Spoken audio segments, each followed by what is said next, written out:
はい、どうもどうも、元キャンプです。今回はですね、もうタイトルにある通りですね、も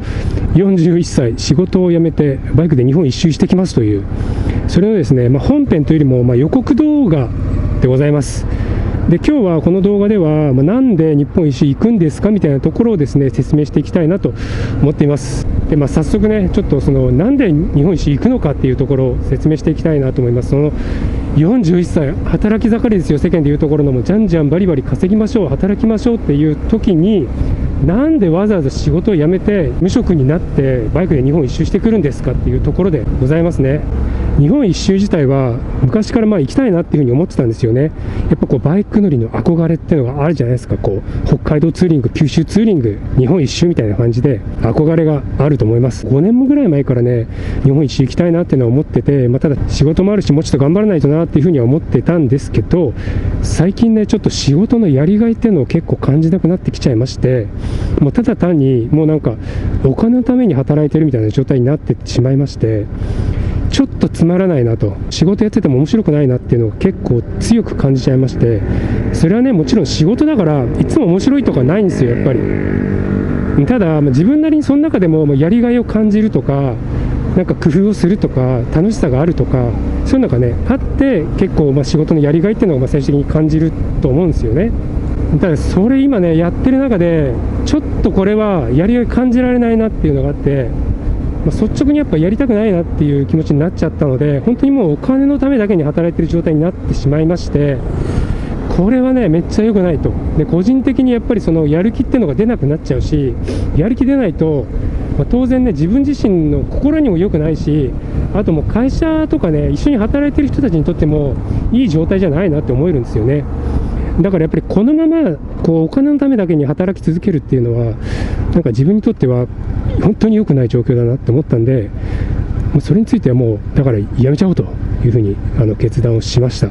辞めた後にねすぐに仕事を始めるってことも当然考えたんですけど、いや待てよと、今日本一周行くチャンスだなっていうのはやっぱ思ったんですよね。で、加えて一応手に職があるんで、東京じゃなくても働けるなとも思ったんで、やっぱり東京以外の場所でも働く機会っていうのを考えてみたいなって思ったんですよね。やっぱり東京って仕事はたくさんあるんですけど、やっぱね人が多い。もうね電車は満員電車だし、もう駅歩いてれば人にぶつかりそうになるし、本当に人と人の密度がね強すぎる。もう肉体的な密度ね、もう肉体的な密度が強すぎて、もうちょっと暮らすの辛いなみたいな感じる時が結構あったんですよね。で、かといって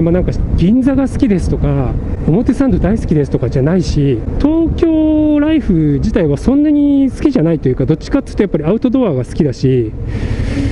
東京にいること自体は自分はそんなに価値を感じられなくなっちゃったんで、だったら仕事するんだったら東京じゃなくてもいいし、東京じゃなくても働けるから、じゃあ東京以外で働きたい街って探してもいいんじゃないかなと思ったんで、単純に日本一周行きたいって気持ちもあるんですけど、プラスそこに加えて日本の中でどの街だったら自分が働きたいかなっていうのをもう少し探してみたいなっていうのが、この日本一周の旅の第2の目的っていう感じで捉えてます。でね、めちゃくちゃ悩んだ。当然やっぱね40過ぎてね仕事辞めるみたいな、キャリア1回辞めるみたいなで、当然日本一周とか行けば2ヶ月ぐらいね間空いちゃうんで、キャリアの空白っていうのも当然生まれるんですよね。で、それに対して当然リスクはあるなっていうのを思ってるんですけど、ただ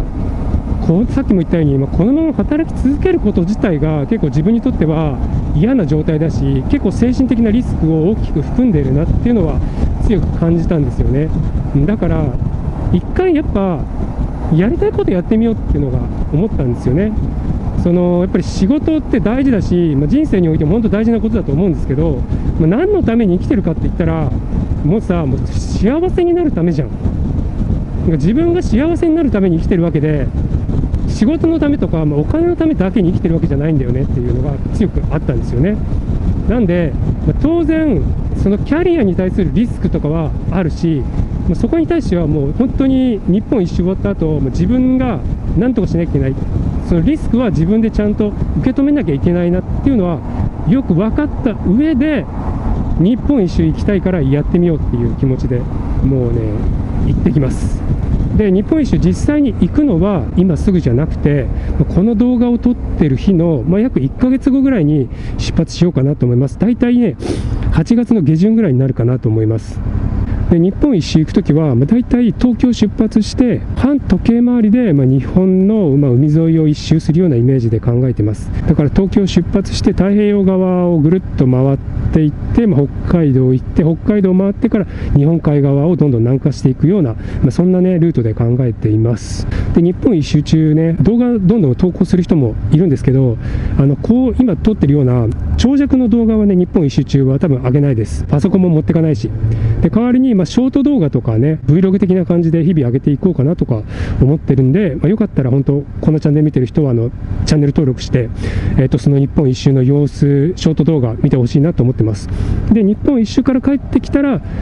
長尺動画として動画を上げていきたいなと思ってます。もう41歳で仕事辞めて日本一周行くなんてちょっ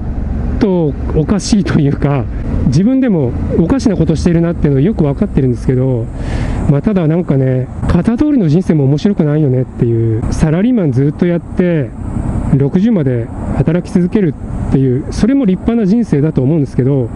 やっぱその途中で自分が感じた違和感とか、今ここに自分が本当にいるべきかとか、このまま今やってることを続けるべきかっていうのを自分自身問いかけたときに、やっぱその答えがノーで、別のことをしたい、別のチャレンジをしたいっていう答えがあったから、やっぱりもうやめて、これをいい機会だなと思って日本一周行ってきます。はい、というわけで、日本一周のね予告動画でございました。この動画見ててね、こいつ何やってんだよとか面白いことやってんなっていうふうに思ってくれる人がいたら、ぜひねグッドボタンとチャンネル登録をしていただいて、日本一周を応援してくれたら嬉しいなと思います。はい、じゃあご視聴いただきありがとうございました。またこうやってちょっと日本一周に関して、準備とかもねちょっと発信していきたいなと思ってるんで、ぜひ今後ともよろしくお願いします。じゃあ今日はこの辺で失礼します。ご視聴ありがとうございました。元キャンプでした。またね。